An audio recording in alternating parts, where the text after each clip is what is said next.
Welcome to my LGBT lesbian channel. The series Checkmate, Stripper and Dance for Me are voiced for you in full history. Thank you for your comments, reactions and subscription to my channel.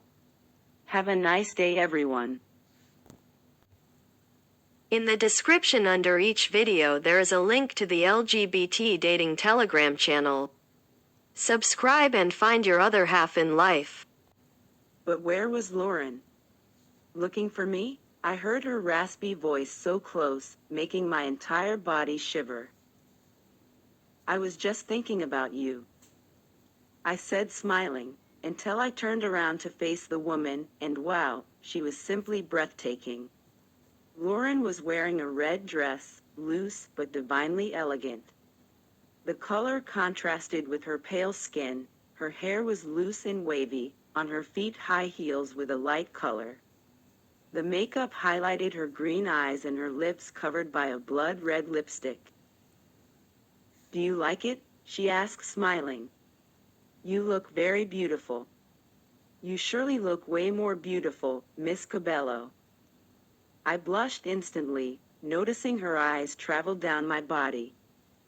"Let's go?" I just nodded at her, who led me closer to the table where her family was. Mike talked animated with a blonde-haired guy who stood up when he saw us coming. "John, this is my daughter and new president of Jauregui's industry." Mr. Jauregui spoke proudly. "Pleasure to meet you, Miss Jauregui, your father speaks highly of you."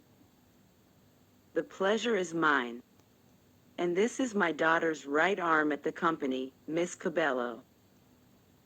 I smiled, shaking the hand of the man who stared at me from head to toe in lust.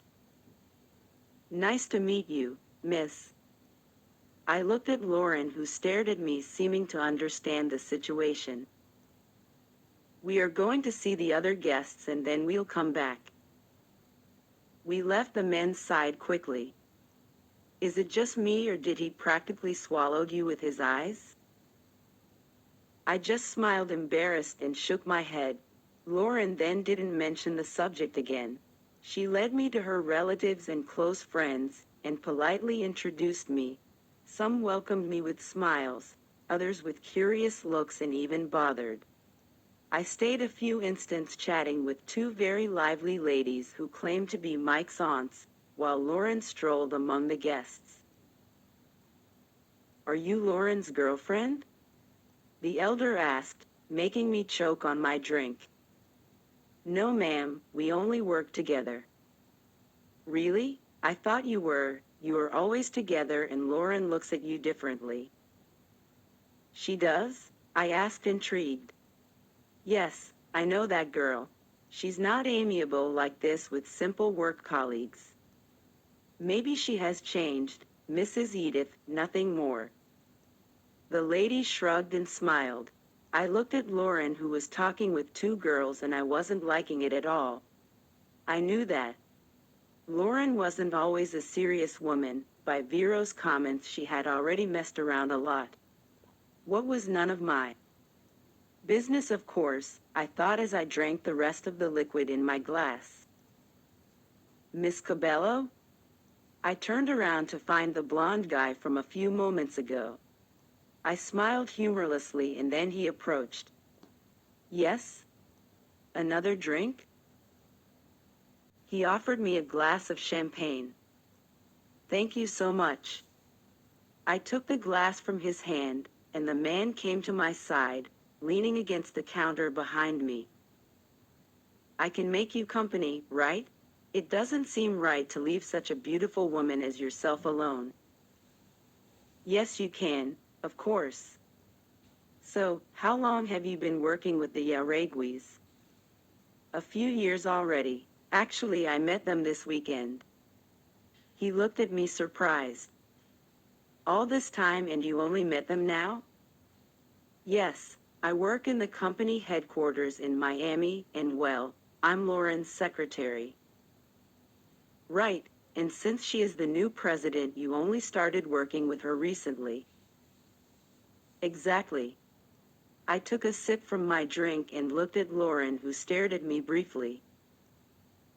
That's great. I work with real estate as well, but unlike the Jauregui family, I only build houses.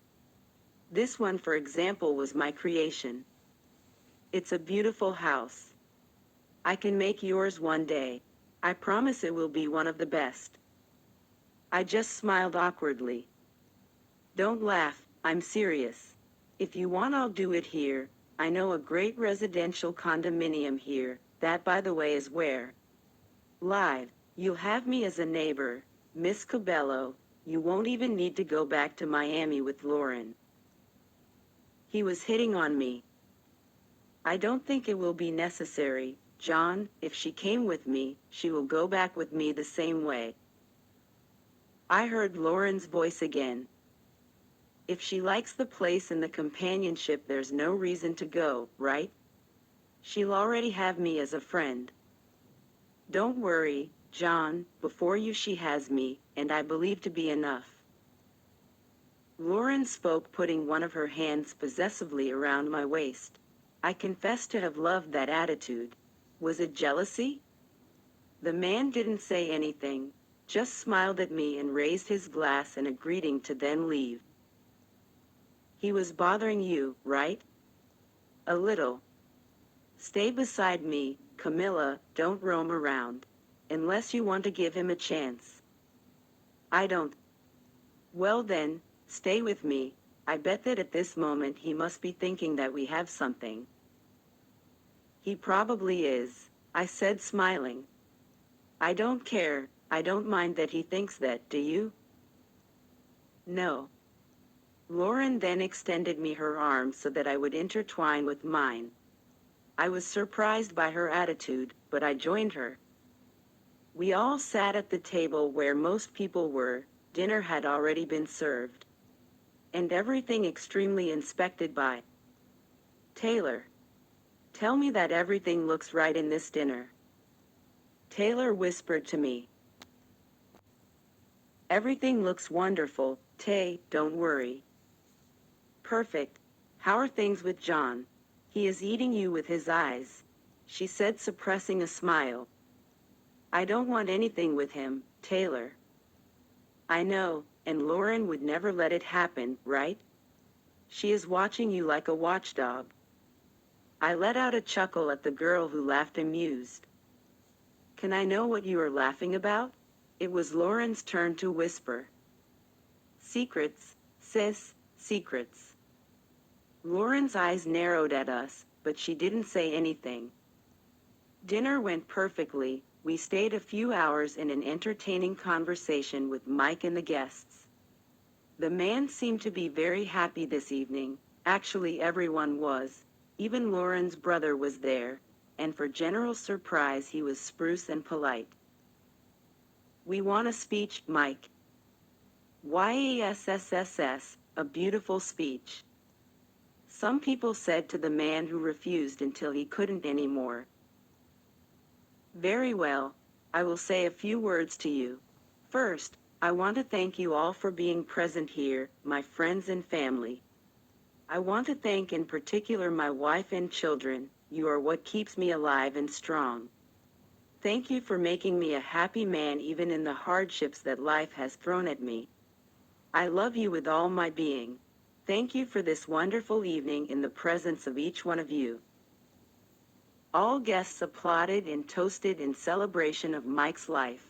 And like this the night went by. Some guests, hours after dinner, started leaving. Let's go dance, girls? Clara asked. Mom, you know I don't dance. Why are you always like this? You should dance, it makes your body relax. Clara spoke cheerful. Come on then, Camila. Leave this old grumpy here. Clara said playfully, making Lauren gasp. Okay, I'll go. Thank you, Camilo. Lauren pretended to be annoyed, which made me laugh. Pav Lauren. Camila got up and went to the middle of the dance floor next to my mother and Taylor. Could they get along any better? I stayed in the same place, sitting on the soft armchair that gave me full view of where they were. A music of strong and totally Latin beats started playing, making the Cuban brunette start dancing. Camila started moving her body in a perfect sync with the music, leaving me surprised at the beautiful way in which she danced. I stared at the body of the woman who wiggled divinely well to the rhythm of the music. She combed her fingers through her dark locks in such a familiar and sensual way. Maybe I had too much to drink already, because seeing her like that reminded me of none other than my stripper, Carla. It was crazy, I know. Maybe it was the longing of watching her dance, or how Camila was starting to interest me. No, number. Lauren, not her. I closed my eyes and drank a little of the whiskey in my glass, still staring at her, at the way she wiggled next to my sister who was having fun.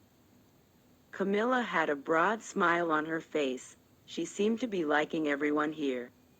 She got along so fast that I wasn't even surprised.